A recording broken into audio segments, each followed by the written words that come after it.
Hello, friends, and welcome to Story Time. Today we're going to be reading the book, The Rooster Who Would Not Be Quiet. This book is written by Carmen Deedy, and it's illustrated by Eugene Yelchin. So this is the front cover, this is the back cover, and this is the spine. And the spine says, The Rooster Who Would Not Be Quiet. Okay, friends, let's get started. The Rooster Who Would Not Be Quiet.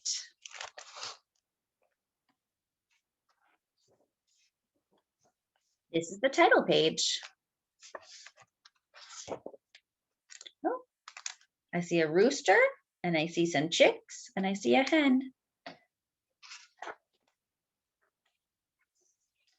Once there was a village where the streets rang with song from morning till night. Dogs bayed, mothers crooned, engines hummed, fountains warbled, and everybody sang in the shower.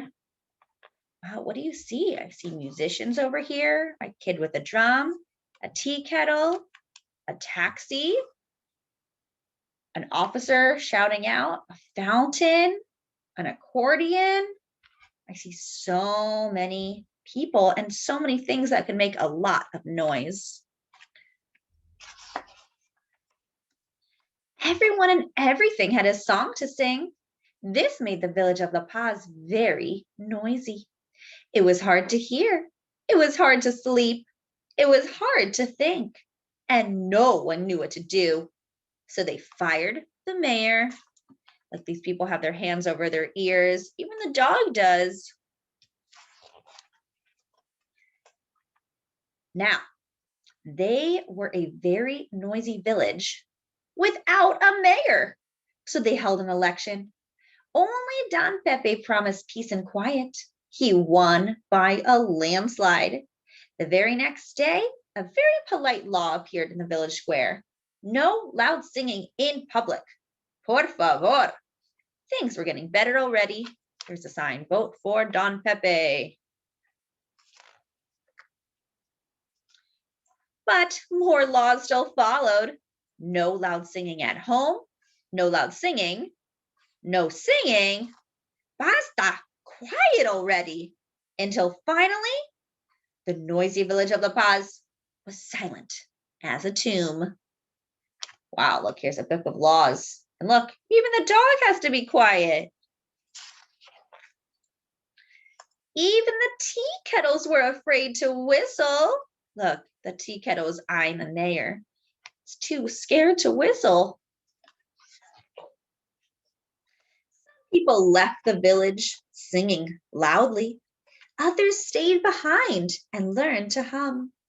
The rest were just grateful to have a good night's sleep, for crying out loud. Like, here's all the noisy people who left. People who wanted to play the accordion and the guitar and the drums and the trumpet. And the dog, like the mayor's dog, left too. 7 very quiet years passed. Then, one evening, a saucy gallito and his family wandered into the village and roosted in a fragrant mango tree.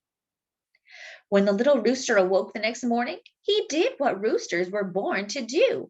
He sang, Kee-kee-ree-KEE.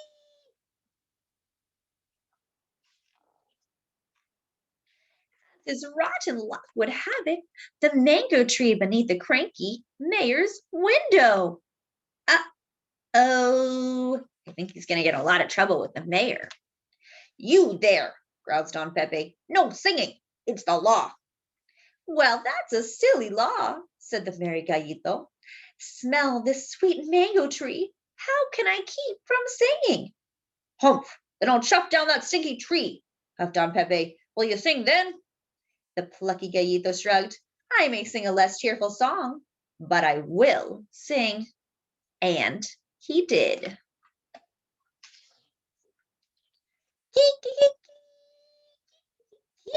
Look, he chopped down the mango tree, and look, all the mangoes are going everywhere, but he is still singing.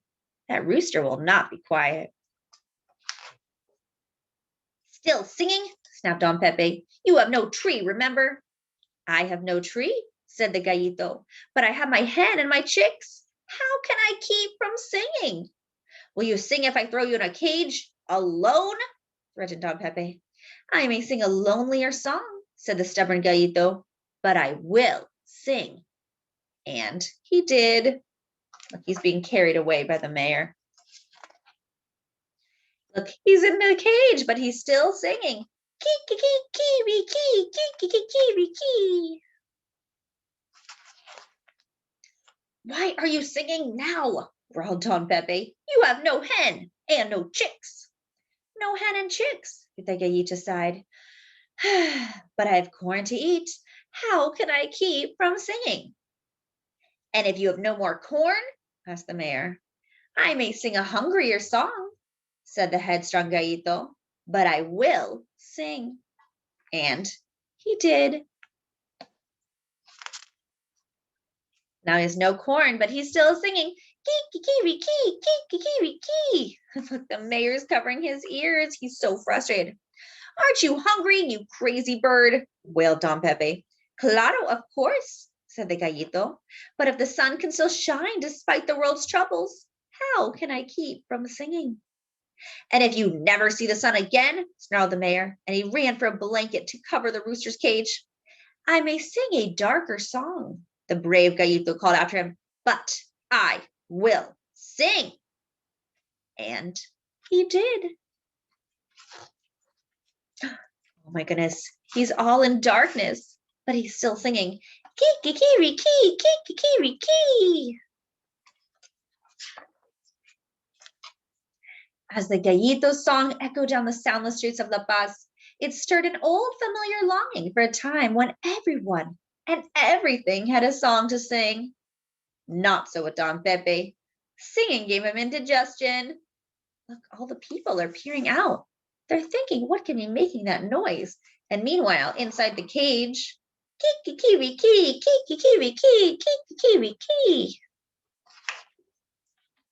The next day, Don Pepe stumbled out to the yard in his nightshirt. He tore away the blanket and pleaded, You have no tree to roost in, no hen and chicks to comfort you, no grain to fill your belly, no sun to drive away the shadows. Why, oh, why are you singing? Promise to stop, and I will set you free. Oh my goodness, look, he is going crazy. Mayor. One by one, a quiet crowd began to gather in Don Pepe's yard. I sing for those who dare not sing, or have forgotten how, said the gallito. If I must sing for them as well, senor, how can I keep from singing? And if I have made you into a soup, the mayor thundered, I suppose you will still sing if you are dead. He's threatening to kill the rooster? Oh no. Look, all the townspeople are watching. I wonder what they're thinking.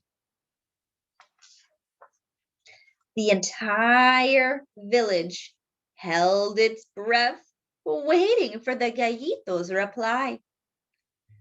Dead roosters sing no songs, he said. Ha! Cried Don Pepe. Sure, he had won. Had he won?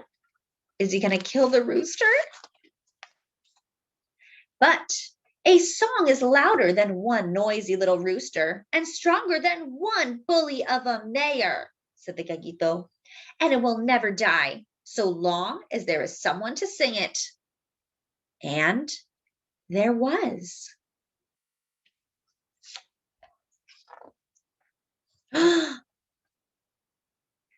Kee-kee-ree-KEE, kee-kee-ree-KEE. All the townspeople are singing now. Oh my goodness. And what happened to the mayor? He is running out of the town. Here it says, adios, goodbye. He's running away. He does not want a town that sings. But the people are pretty happy about it. Once again, there was a village where the streets rang with song from morning till night. This made for a very noisy place to live. And that's just the way everyone liked it. And look, there is a drummer. There is a tuba player. There's a trumpet player. There's a saxophone player. Oh my goodness. There's another drum. There's a taxi. There's kids playing instruments over here. And there's some buses with people singing. And I think the people are much happier now. They have come to appreciate all the noise. The end. So here's the author's note. Roosters sing at sunrise. They also sing at noon, sundown, and in the middle of the night. Roosters sing when they please, and that's all there is to it. Much like roosters, human children are born with voices strong and true and irrepressible. Then bit by bit, most of us learn to temper our opinions, censor our beliefs, and quiet our voices. But not all of us. There are always those who resist being silenced, who will crow out the truth without regard to consequence. Foolhardy or wise, they are the ones who give us the courage to sing. The end. So this book was called The Rooster Who Would Not Be Quiet. Thanks for coming to Storytime, friends, and I'll see you next time.